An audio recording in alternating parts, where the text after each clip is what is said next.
Are we seeing the video game industry crash in real time? Christ, I hope not. Bossa Games have just announced that they have had to recently release staff from the developer. For those folks who don't know, Bossa Games essentially were the people that brought us Surgeon Simulator and I Am Bread. It's just coming off the back that they actually, this time last year, had to lay off a third of their staff, and it's now becoming almost a real sad reality that this is just another developer on the chopping block in regards to the video game industry. The reason I say that there is we just saw that the actual mobile developer Spaceape have also just closed their doors as well, being another team that is now just bit the dust when it comes to the video games industry, has had to close due to circumstances beyond their control. And this is not even remotely the first time we've seen this within the last month. Even last week we saw Netease, who were known for the great release of Marvel Rivals, basically lay off some of the core teams that brought us Marvel Rivals. But again, it doesn't even stop there. NetEase have also confirmed that their other studios, about a dozen in total, are up for basically the chopping block as soon as they've completed their projects. And this includes Grasshopper Workshop, the folks that brought us things like Killer 7, Shadows of the Damned, and No More Heroes. And more concerningly for someone like myself, also Nagoshi Studio. For anyone who doesn't know, Nagoshi Studio was a studio set up by the Like a Dragon Yakuza creator, Toshihiro Nagoshi, and they were working on a project that was meant to be very akin to the style of game that we'd see from the Like a Dragon series, but just outside of Sega and outside of Ryoga Goku. And it's one of those ones where NetEase have now even said that their project is going to be given the time for completion, but they are not going to get any additional staff or funding to see the project done.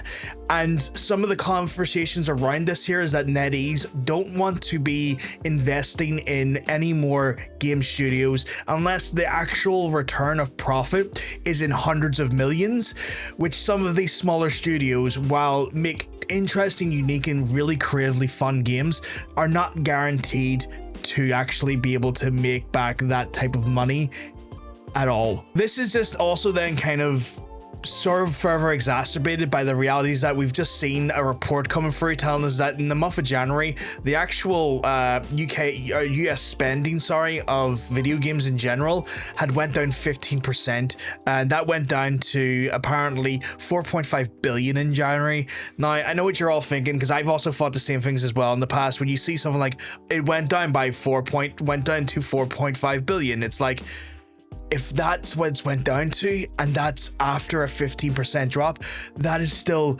hundreds of millions that have just basically not been spent inside the industry even remotely in the last month.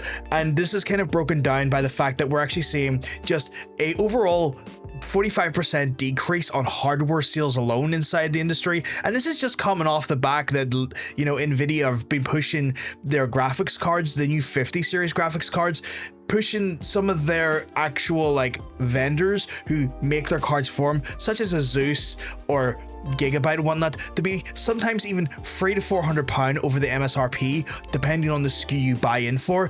And on top of that, we also have been seeing scalpers just running amok with these prices and with these units, hoping to make a quick buck off gamers and also off technically creatives who use those cards to do video editing or graphics design, which is a bit frustrating as well. But on top of that, when it comes to spending inside the actual console platforms, we're even seeing up to 50% reductions in what we're seeing on the spending in January for those there, with both Xbox and the Switch being around 50% decline in their sales, and PlayStation being a 38% sales on their platforms.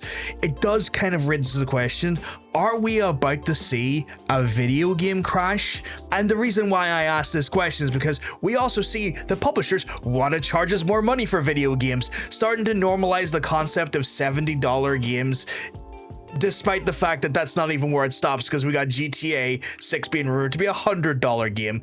And it can't be ignored that we're seeing these rises in costs for our video games as developers are all shutting down, but also there's no additional money really hitting the wallets of the average gamer, with a cost of living crisis making it really difficult to part with higher game prices and for us to be more frugal with our spending. It is going to be a bit concerning, and it makes me wonder, are we about to see the next video game crash and have a repeat of 1983 where apparently E.T. managed to destroy a whole industry because of one failed Atari game?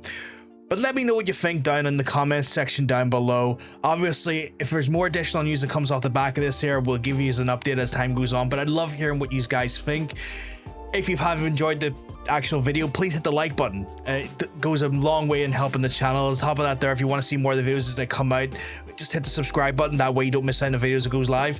On top of that there, I stream on the platform as well regularly, so you'll be able to come in, have a chat with me, discuss this stuff as it's happening, and we can have a chat from there. But if you're not fond of this platform for streaming, I'm also on the purple platform. You can check out the link down in the description down below. It's twitch.tv/PVG. But anyway folks, gonna love yous, gonna leave yous. If I'm lucky, I'll see you on the next video or the next stream. Have a wonderful rest of your day. Peace.